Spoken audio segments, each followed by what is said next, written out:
Hi po sa inyong lahat. Ipapakita ko po ulit sa inyo itong tanim namin na apple.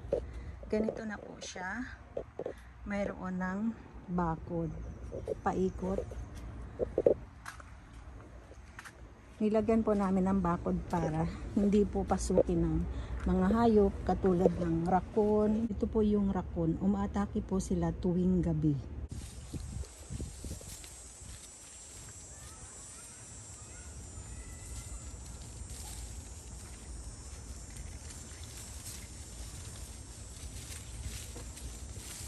Opossum, skunk, marami po kasi yan dito.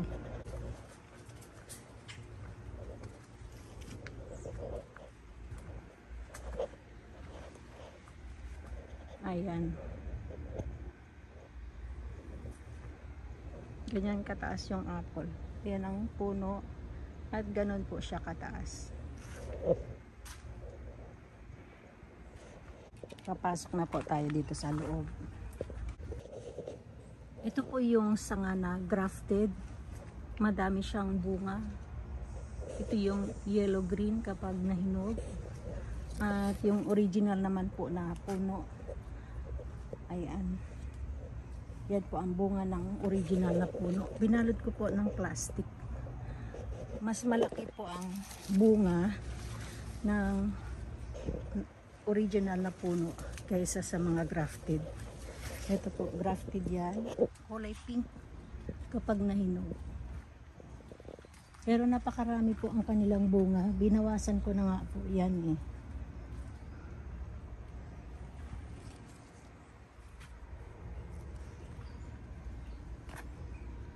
Ayan.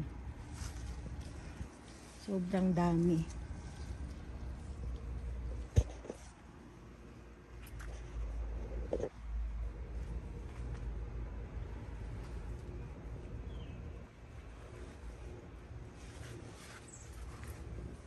Tingnan nyo po yung bunga ng original na puno.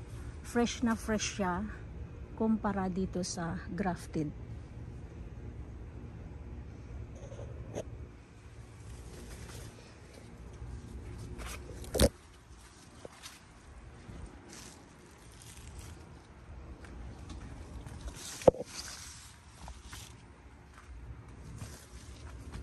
Doon po tayo sa kabila.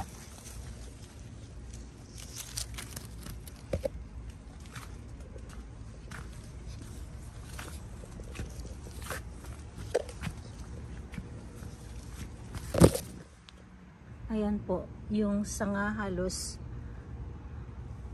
mabali na po sa sobrang bigat ng kanyang bunga at malapit nang sumayad sa lupa.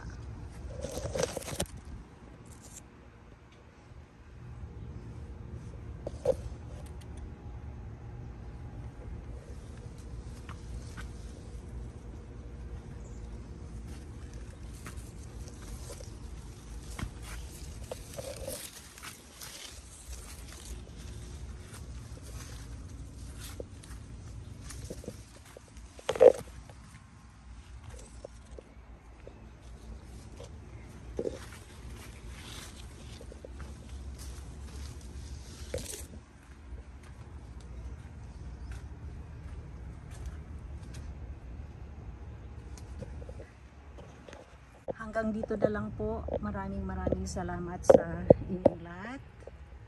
Hanggang sa muli po. Bye.